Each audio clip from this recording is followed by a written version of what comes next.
Hello everyone, thanks for coming to seeing our poster. This is Jiahui Yang from Sinobiological. Today our poster is talking about the development of SARS-CoV-2 specific neutralizing antibodies with high binding affinity. Before we are getting into more details, we would like to briefly introduce what Sinobiological is doing. Sinobiological is a company providing scientific reagents, including recombinant proteins and antibodies. As we all know, this year, the COVID-19 pandemic is caused by the infection of SARS-CoV-2 virus.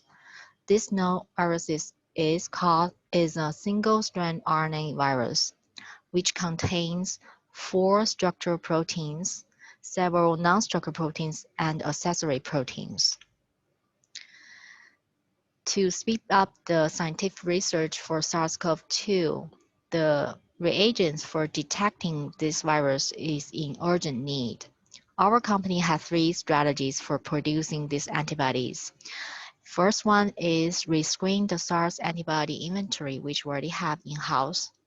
The second one is rescreening the SARS antibody libraries, such as the phage libraries, to get antibody which can recognize the SARS-CoV-2. The third strategy is to start from the beginning for the immunization. Spike is the primary target for therapeutic antibodies and diagnosis and vaccine development.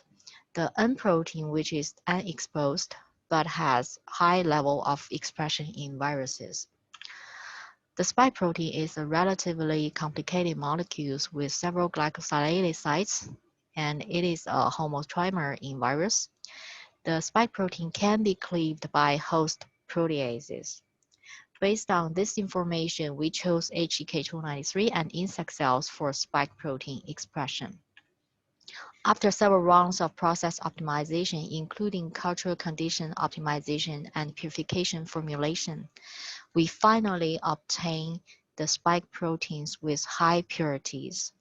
And this one is showing the spike RBD proteins, which has a very high purities. And this is the S1 subunit of the spike proteins. Both proteins can bind to the ACE2 receptor on the host cells and can be detected by the serum antibodies from the human samples.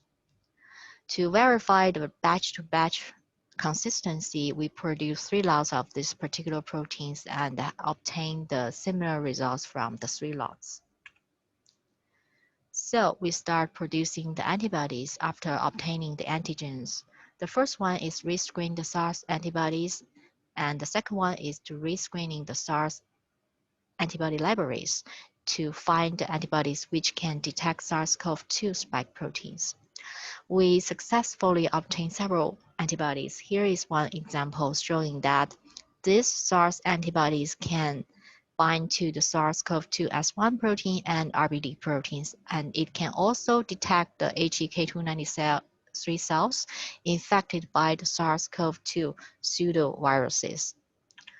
For the strategy number 3, we immunize the animals by the SARS-CoV-2 spike proteins and use several antibody discovery platforms, including hybridoma, phage display, and B-cell clonings, to obtain the specific antibodies.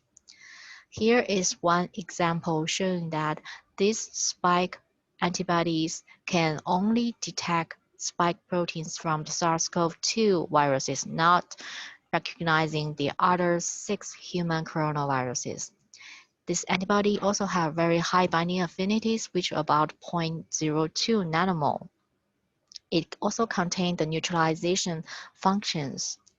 By searching for the binding to the wild-type spike and also the spike variants, we are seeing very close detection affinities. And we're also developing the specific antibodies which can recognize the N proteins of the SARS-CoV-2. So thanks for your time.